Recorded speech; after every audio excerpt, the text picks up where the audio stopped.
මේ ස්විට්සර්ලන්තයේ ක්‍රීඩාංගණයක්. පේනවනේ.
බලන්න මේ ස්විට්සර්ලන්තේ පාරවල් කොහොම පිරිසිදුවක්ද තියෙන්නේ. කිසිදු සිගරට් කොටයක්වත් නැහැ. ඉතාමත් පිරිසිදු විදියට තමයි තියෙන්නේ. ඒ කියන්නේ දවසේ පැය 24ම මේ විදියට තමයි. ඉතාමත් පිරිසිදුයි. එක් පැත්තකින් නගර සභාව නිවැරදි ආකාරයට උදේ පාන්දර හවස සහ එහෙම නැත්නම් පැය 24ම වගේ ඒ කුණු කසල ඉවත් කිරීමේ කටයුතු කරනවා. ඒ විතරක් නෙමෙයි මිනිස්සුන්වත් මේ කුණු කසල දමන්නේ නැහැ පාරේ. සිගරට් එකක් බිව්වත් ඒ දාන්න ස්ථානයක් තියෙන එතනට තමයි දාන්නේ. ඒ වගේම ටොපි කොලයක්වත් පාරේ දාන්නේ නැහැ. ඉතින් අන්න ඒ වගේ පිරිසිදු භාවයක් තියෙන මිනිස්සුත් අර සුවන් මේ විනයකට ලක් වෙලා තිබෙන. ඒ නිසා තමයි පිරිසිදු භාවය ඉතාමත් ඉහළින්ම තිබෙන්නේ. මං හිතන හැටියට ලෝකයේ දේශ බලන විටත් ස්විට්සර්ලන්තයේ ලෝකයේ පිරිසිදු භාවය අතින් 5 වෙනි ස්ථානයේ ලෙස තමයි සැලකෙන්නේ. ඉතින් ඒකෙන්ම තේරෙනවා ස්විට්සර්ලන්තය මොනතරම් පිරිසිදු රටක්ද කියන එක. මේ සුන්දරත්වයේ වගේම පිරිසිදු බව ඉතාමත් ඉහළින්ම තියෙන රටක් තමයි ස්විට්සර්ලන්තය කියන්නේ. අපි දැක්කා මේ වත්මන් ආණ්ඩුව, ඒ කියන්නේ මාලිමා ආණ්ඩුව බලයට පත් වුණාට පස්සේ මේ ක්ලීන් ශ්‍රී ලංකා කියලා එකක් ආරම්භ කරනවා. ඒ කියන්නේ එහි තේමාව විය යුත්තේ ලංකාව අර කුණු කසල වලින් බැහැර පිරිසිදු රාජ්‍යයක් එහෙම නැත්නම් පිරිසිදු රටක් බවට පත් කිරීම වෙන්න ඕනේ. ඉතින් නමුත් ඒක මේ වන විට ක්‍රියාත්මක වෙනවාද කියන එක නිශ්චිත වශයෙන් ප්‍රකාශ කරන්න අපහසුයි.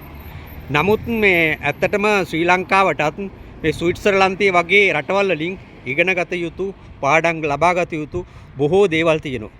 දැන් මේ බලන්න පාර අයින් වල මල් වවලා තියෙන්නේ. ඒ මොනතරම් ලස්සනට ඒවා පිපිලා ඒ මිනිස්සු අර පාර අයින් ගමන් කරනකොට උනත් විවිධ මිනිසුන්ට ප්‍රශ්න තියෙනවා. නමුත් මේ මලක් දැස බැලුවත් ඒ තමන්ගේ හිතට පිරිසිදු භාවයක් ළඟා වෙනවා. ඒ තිබෙන ප්‍රශ්නත් වෙලාවකට අමතක වෙන සත්‍යයක් තියෙනවා. ඉතින් අන්නේ ආකාරයට තමයි මේ මිනිස්සු ඒ ස්විට්සර්ලන්තයේ ගොඩනගලා තියෙන එක පැත්තකට. බලන්න මේකේ ලස්සන.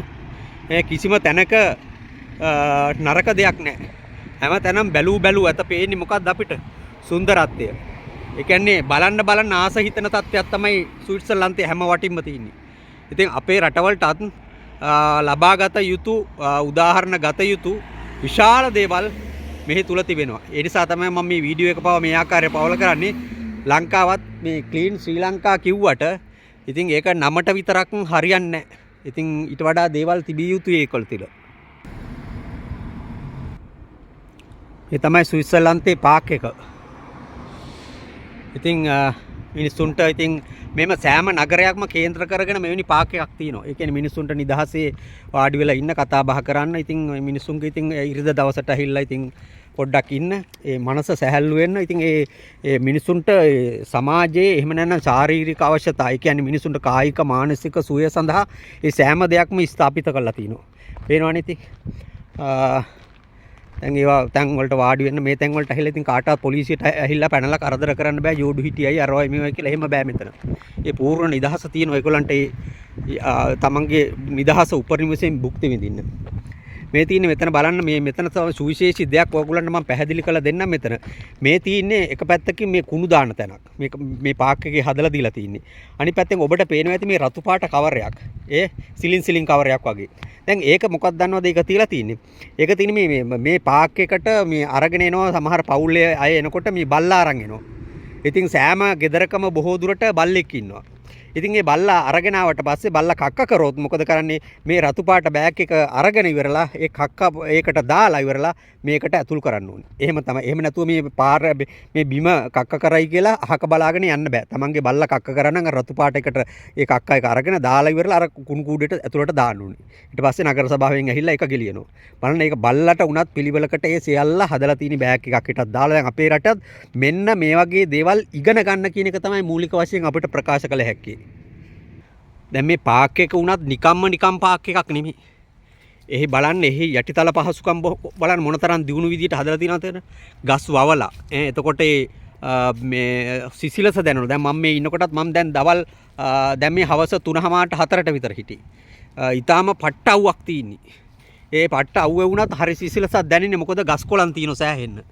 ඒ ගස් කොළන් වවලා තින්නේ ඒ මිනිස්සුන්ට ඉන්න. එතකොට බය නැතුව ඉඳගෙන පුළුවන් කිසිදු මේකක් නැහැ. කොච්චර අවුව තුනත් ඇඟට සිතට හරි සිසිලසක් දැනෙන්නේ. ඉතින් මේ පොඩි ළමයින්ට සෙල්ලම් කරන්න ස්ථාන හදලා දීලා තියෙනවා. මේ බලන්න එක එක වර්ගයේ ස්ථාන තියෙනවා. අර එහත් තියෙනවා. අර පේනවනේ.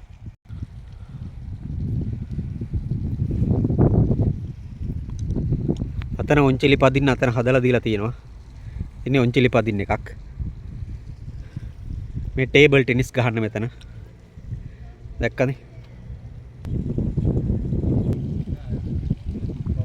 මේ බබාලට සෙල්ලම් කරන තැන. ඒක දැක්කනේ.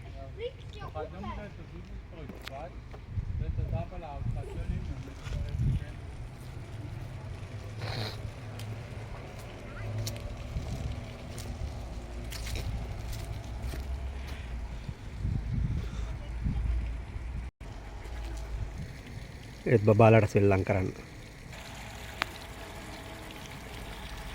මේ බලන්නකෝ මේක. මෙතන ලස්සනයි.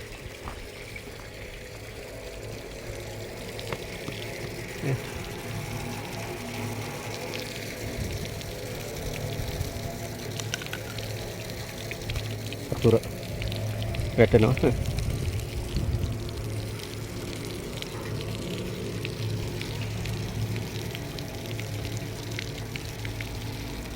එක පැත්තකින් මේවාල මේ සංචාරක ආකර්ෂණය ලබා ගැනීමට හදලා තියෙන දේවල් ඉතින්.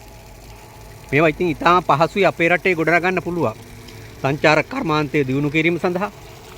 ඒ විතරක් නෙමෙයි ඉතින් ලංකාවේ වුණත් මිනිසුන්ට ওই ඉරිදට සෙනසුරාදාට ඉතින් ට්‍රිප් එකක් ගිහිල්ලා බලන්න ඒ එක එක ප්‍රදේශවල මේ වගේ එක එක දේවල් හදලා තියෙන එක හොඳයි. මිනිසුන්ට ජීවිතේ හැමදාම ජීවත් වෙන්නේ නැහැ නේ. අපි ටික කාලයකින් ජීවත් වෙන්නේ. ඒ ඉතින් ඒ ජීවත් වෙන ටික කාලෙට කුමන හෝ ක්‍රමවේදයකින් මිනිසුන්ට ඉතින් යම්කිසි ජීවිතයේ සතුටක් ලබන්නත් එපයි නේද? ඉතින් ඒ සඳහා මේ වගේ දේවල් හදලා තියෙන එක ඉතාමත් වැදගත් ඉතින් ඇත්තටම. පේනවනේ මේ නිර්මාණ එක එක දේවල්. පේනවනේ. ඉතින් මේ ලංකාවෙත් ඔය මහනගර සභා තියෙනවා, නගර සභා තියෙනවා, ප්‍රාදේශ සභා තියෙනවා. ඉතින් ඒ අයට පුළුවන් තම බල ප්‍රදේශවල මේ වගේ දේවල් ඇති කරන්න නේ.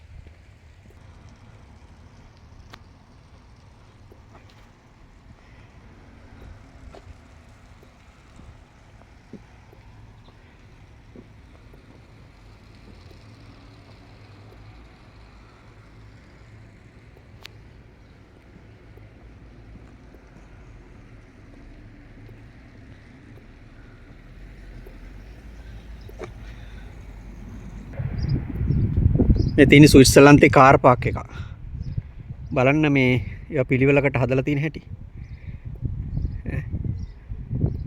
අර එහෙම මෙහෙන් දාලා මෙහෙන් දාලා එහෙම නෑ. සම්පූර්ණ ඒවා පිළිවෙලකට අර ඉරි ගහලා ලස්සනට ඒවා හදලා දීලා තියෙන්නේ. මේ මොකද ඇක්සිඩන්ට් නෑ. එතකොට මිනිස්සු රණ්ඩු වෙන්නේ නෑ. ප්‍රශ්න ඇති කරගන්නේ නෑ.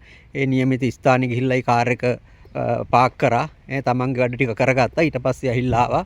දැන් මෙතන බලන්න සිකියුරිටි කෙනෙක් ඉන්නවද කියලා නැහැ. කිසිම තැනක සිකියුරිටිලා නැහැ.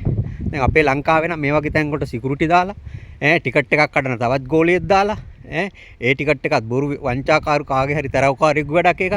ඉතින් ඒ විදියටනේ තියෙන්නේ. නමුත් මේ රටේ එහෙම නැහැ. නේ ටිකට් කඩන්න මිනිහෙක් නැහැ පේන්න. මැෂින් එක තියෙනවා. ඒ මැෂින් එකකින් තමයි ටිකන්නේ. සිකියුරිටි කෙනෙක් නැහැ. මොකද හොරකම් කිරිලි සිද්ධ වෙන්නේ නැහැ. හොරකම් කරන්නේ නැහැ.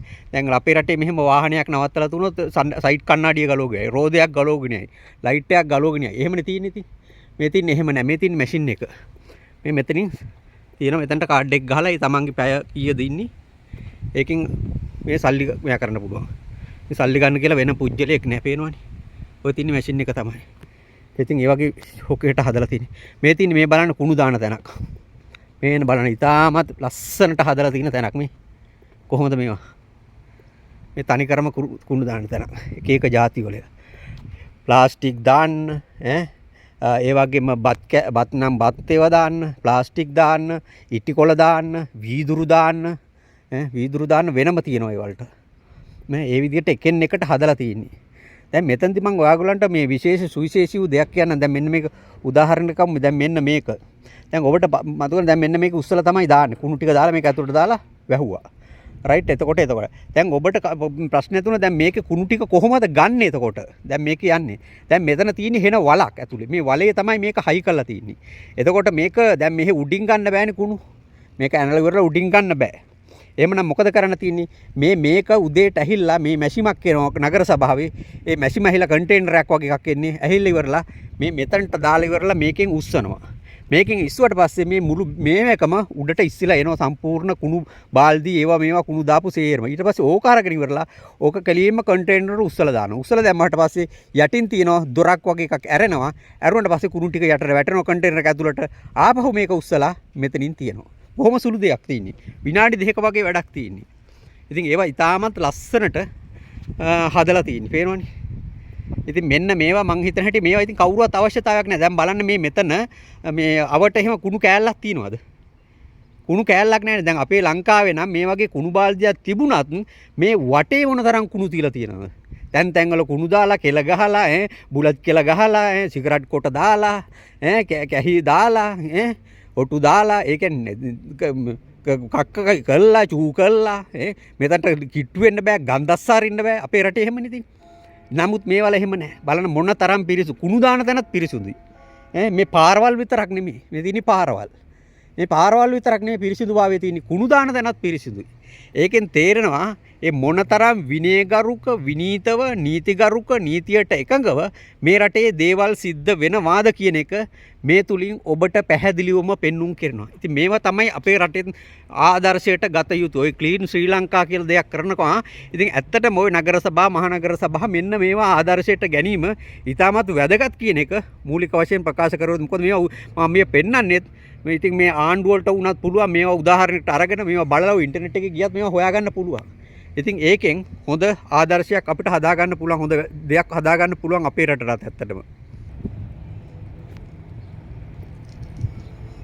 මේ මල් ගයක් උඩ මල් වවලා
ඒ වගේම නගරයේ සවි කරලා තියෙනවා මේ ඉලෙක්ට්‍රික් කාර් වලට ඕන වෙලාවක charge කරගන්නත් පුළුවන් දැක්කනේ.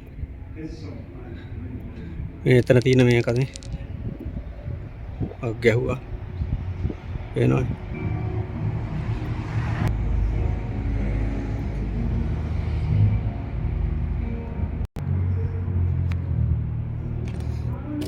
මේ තවත් නිර්මාණයක්. යකඩ වලින් හදපු කාන්තා සපත්තු දෙකක්. පේනවනේ. තනිකර යකඩ. කිලෝ ගාණක් තියෙනවා. මේ තියෙන යටිපැතුල. එක්ක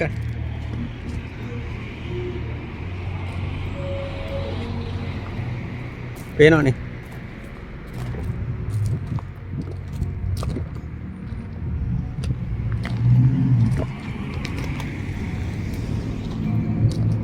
ඉතින්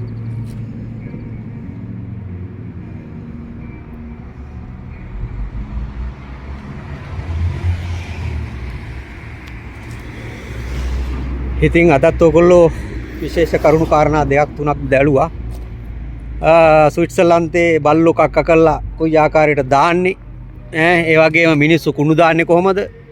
ඉතින් ඒවා යම්කිසි අවබෝධයක් ලබා ගන්න නැතයි කියලා මම විශ්වාස කරනවා. ඉතින් මේ පිළිබඳව ඔබගේ අදහස් උදහස් කමෙන්ට්ස් කරන්න. ඒ වගේම අපේ channel එක subscribe කරන ලෙසත් සියලු දෙනාගෙන්ම ඉල්ලා සිටිනවා.